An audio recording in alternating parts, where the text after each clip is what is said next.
হরে কৃষ্ণ।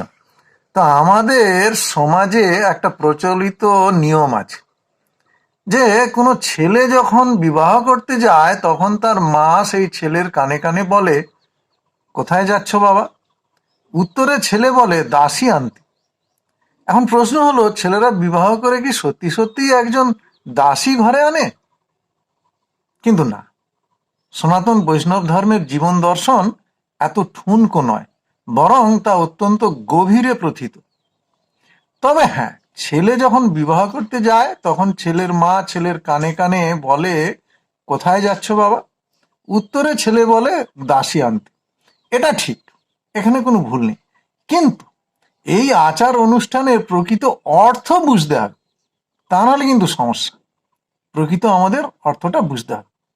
শ্রীমদ্ ভাগবতের ষষ্ঠ স্কন্ধের 3য় অধ্যায়ের 19 নম্বর শ্লোকে বলা হয়েছে, ধর্মং তু সাক্ষাৎ ভগবত প্রণীতম। প্রকৃত ধর্ম প্রত্যক্ষভাবে স্বয়ং পরমেশ্বর ভগবানের দ্বারা প্রণীত, অন্য কারো নয়, স্বয়ং ভগবানের দ্বারা প্রণীত। ধর্মের পথ স্বয়ং ভগবানই প্রত্যক্ষভাবে নির্দেশ করেছেন। আবার চৈতন্য চৈতামৃতের মধ্যখণ্ডের 20তম অধ্যায়ের 108 নম্বর শ্লোকে বলা হয়েছে, জীবের স্বরূপ হয় কৃষ্ণের নিত্য দাস। আবার শ্রী চৈতন্য চৈতামৃতেরই মধ্যখণ্ডের 22তম অধ্যায়ের 24 নম্বর শ্লোকে বলা হয়েছে, জীব কৃষ্ণের নিত্য দাস। আবার প্রেম বিবর্ততেও বলা হয়েছে, জীব নিত্য কৃষ্ণ দাস।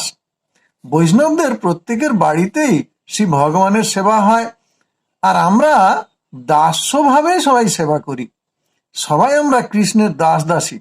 তাই যে ছেলেটি বিবাহ করতে যাচ্ছে সে নিজেও কৃষ্ণের দাস, আর যে মেয়েটিকে বিবাহ করে আনছে সেও বিবাহের পূর্বেও ছিল কৃষ্ণের দাসী, আর বিবাহের পরেও কৃষ্ণের দাসী।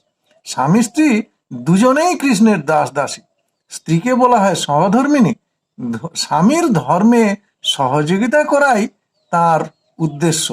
এখন স্বামী স্ত্রী উভয়েই স্বয়ং ভগবান কৃষ্ণের দাস দাসী, এবং তারা সারা জীবন এই দাস্যভাবে শ্রী ভগবানের সেবা করবেন। আশা করি আমি ব্যাপারটা বোঝাতে পেরেছি।